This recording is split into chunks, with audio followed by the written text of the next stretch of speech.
Eh bien, salut tout le monde. Alors aujourd'hui, il fait super beau. Ironie bien entendu, mais j'étais en quelque sorte obligé de vous réaliser l'épisode d'aujourd'hui. Je n'avais pas d'autre temps dans la semaine. C'est tout simplement le 49e épisode des Explorations urbaines. On est en face d'un entrepôt et d'un autre bâtiment annexe juste à côté. Je ne sais pas s'il est accessible. En tout cas, anciens locaux de la douane. Je vais vous marquer quelques petites informations pour les personnes qui ne connaîtraient pas. Qu'est-ce que la douane? Depuis quand il n'y a plus de douane fixe, etc. En tout cas, on va essayer de voir ce qui s'y trouve à l'intérieur. Il y a une ouverture par ici, donc on va l'emprunter directement. Et puis, bon épisode à vous. Aujourd'hui, je filme uniquement avec la frontale ainsi que le trépied et le caméscope.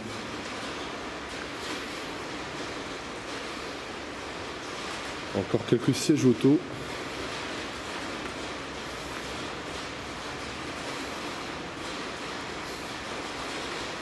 On va essayer de découvrir qu'est-ce que pouvait être justement ce local. Est-ce qu'il a été réutilisé par la suite? Je n'ai pas arrivé à trouver ces informations-là.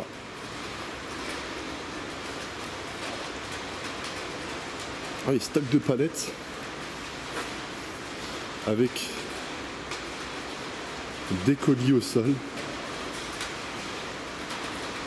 Il est vrai que la douane était mise en place au niveau des frontières et était surtout là pour protéger d'une éventuelle intrusion d'une personne mal intentionnée ou recherchée par la police, et puis pour filtrer tout ce qui était illégal, armes ou objets de contrefaçon. Donc je pense que justement ça devait être stocké ici, dans cet entrepôt. Maintenant, par rapport à la douane, il n'y en a plus au sens propre du terme, c'est-à-dire fixe. Vous n'êtes plus obligé de vous arrêter au moment de franchir la frontière, mais on a toujours des douanes volantes.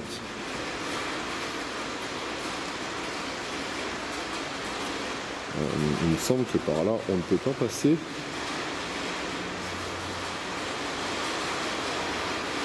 Alors là-haut, il y a une porte qui est murée au fond. Et au fond, quelques palettes. Ouais, rien de bien intéressant pour pouvoir pousser cet engin pour passer. On va revenir, je pense, sur nos pas.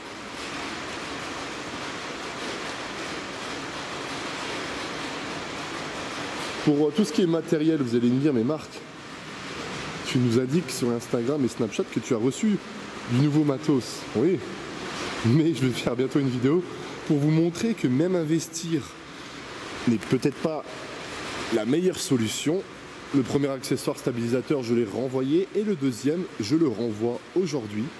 J'ai voulu réaliser une vidéo dans un bunker et malheureusement on entend le bruit de la vis en continu. Quand on sait le prix que ça m'a coûté, moi c'est bon, c'est retour à l'expéditeur, et on va se prendre quelque chose de très basique, quitte à malheureusement avoir quelques tremblements de temps en temps.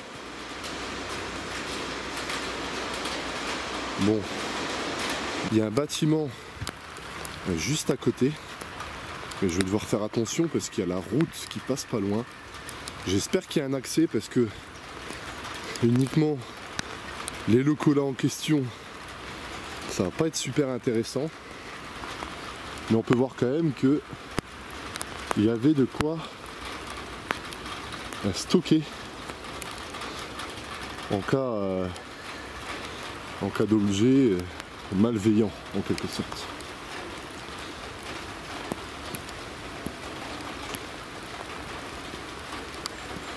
On va essayer de ne pas glisser. Je me demande si je vais pas éteindre la frontale pour le moment. Ah oui, il y a vraiment la route juste à côté. Hein. J'espère trouver directement une entrée.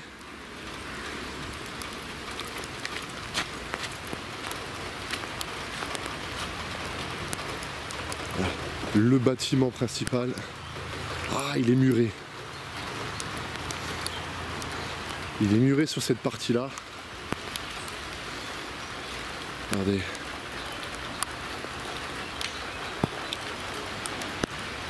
Ah, c'est ce que je craignais. J'espère vraiment qu'il y a une autre ouverture.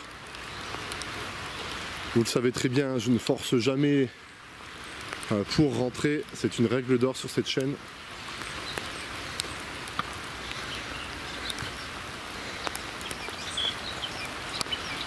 Et il flotte, les amis. Je me suis levé il y a même pas une heure. Ah, il y a un accès par cette fenêtre. On va faire attention parce qu'il y a des débris de verre. On va faire le premier étage.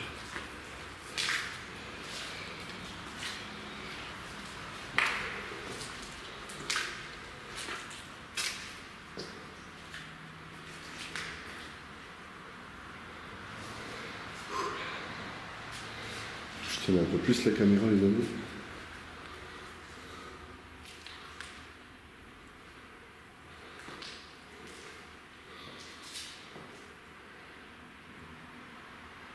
Il y a encore beaucoup de paquets de ce genre.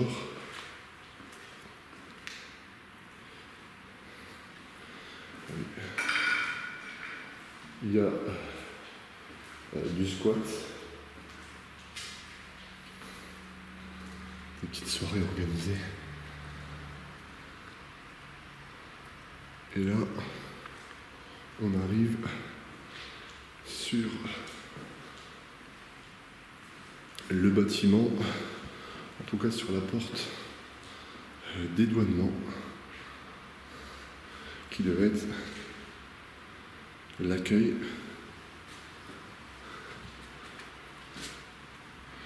L'accès principal avec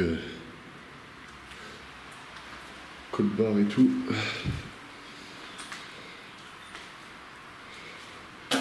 Il y a encore pas mal de cartons de cigarettes. C'est l'un des produits qui est le plus contrôlé généralement.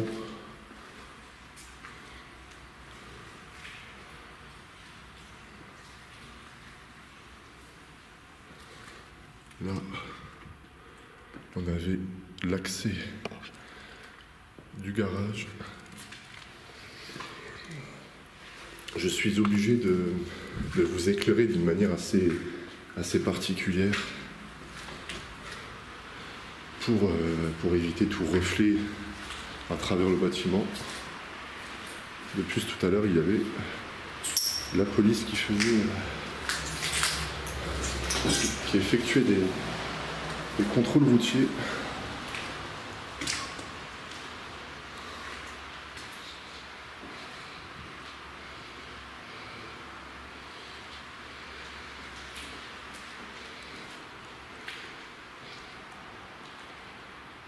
Le bâtiment n'a pas l'air d'être si vieux que ça en soi. Et même au niveau de l'abandon. Niveau dégradation, à part les vitres qui ont été éclatées, ça reste correct. Bon, il n'y a pas d'éléments visuels pour le moment dans les pièces. Mais il y a quand même quelques infos qui nous permettraient éventuellement de comprendre dans quelle pièce on se situe, comme l'accueil, comme les zones interdites au public par un code barre, etc.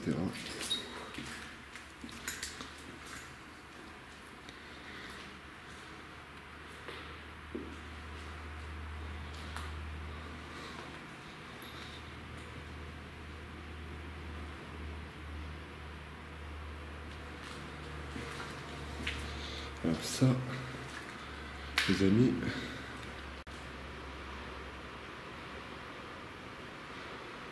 C'est l'accès de tout à l'heure qui était fermé.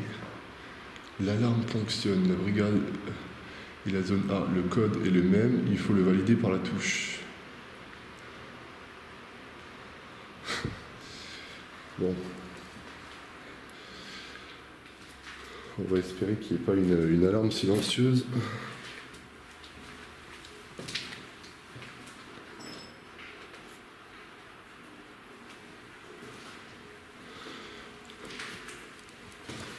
Dites-moi dans les commentaires si cette balade de ce genre de bâtiment vous plaît. C'est vrai que c'est assez anodin de visiter ce type de bâtiment. Encore une fois, j'essaye au maximum de vous faire visiter des bâtiments pas ou peu connus, jamais vus sur la plateforme YouTube, et surtout des choses qui changent littéralement.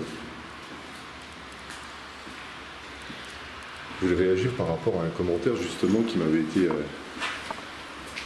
émis là, il y a quelques jours sur le fait que le café que j'ai visité n'était pas abandonné. Alors ce qu'il faut dire, c'est que je n'oserais jamais visiter un bâtiment qui serait éventuellement en vente, en location, en cours de réhabilitation, rien de tout ça. Je ne suis pas un malfrat, un voleur, un cambrioleur. Je mets juste en image des lieux oubliés de l'humain, qui ne sont plus entretenus. Je ne détruis jamais rien pour rentrer, vous avez pu le constater aujourd'hui et bon nombre de fois. Alors c'est vrai que parfois, par moment, je ne montre pas la manière de rentrer. C'est voulu, parce que le bâtiment, malheureusement, donne trop d'indices. Et c'est pas mon intérêt que d'autres personnes viennent. Même si ce bâtiment est dans un très mauvais état, mon but n'est pas que ce bâtiment devienne un squat pur et dur. Soyons clairs dès le départ.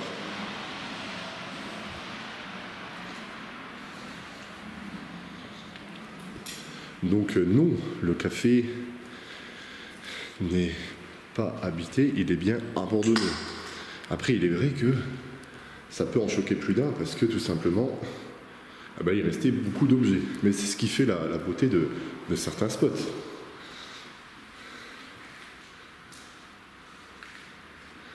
Pour l'instant, il n'y a rien de concordant, de choses intéressantes à vous montrer au sol. Et je suis en train surtout de faire attention aux fenêtres. Rien de bien intéressant. Beaucoup de cartons. Et l'accueil.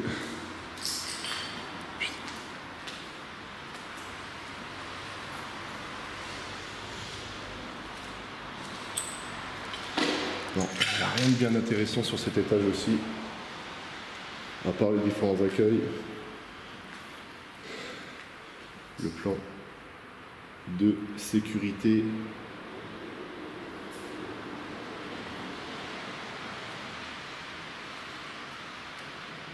Mais ça s'arrête là. Écoutez, je vais faire quelques photos à l'étage et puis je descendrai à l'extérieur pour vous montrer la façade de ce bâtiment. Donc restez connectés, hein. Ça vous permettra d'avoir une vue du bâtiment en soi avec l'indication du panneau douane. Et n'hésitez pas à vous abonner, n'hésitez pas à liker, à partager, à activer la petite cloche et à lire la description de la vidéo. Il y a tous les réseaux sociaux. Essayez de vous inscrire, de me follow sur le maximum de réseaux sociaux. Montrez que vous êtes présent. On arrive bientôt au 1 an des explorations et c'est gratuit et ça me ferait relativement un plaisir. En attendant, j'espère que cette vidéo vous a plu et portez-vous bien à vendredi prochain pour le 50e épisode. Bye bye les gens. Et par contre, reste, hein. Je vais quand même te montrer l'avant du bâtiment, sous la flotte. Et voici la douane, ainsi que les différents bâtiments. Je vais pas m'attarder dessus, il y a la route qui passe. Mais voilà, le bâtiment dont on a pu faire la visite.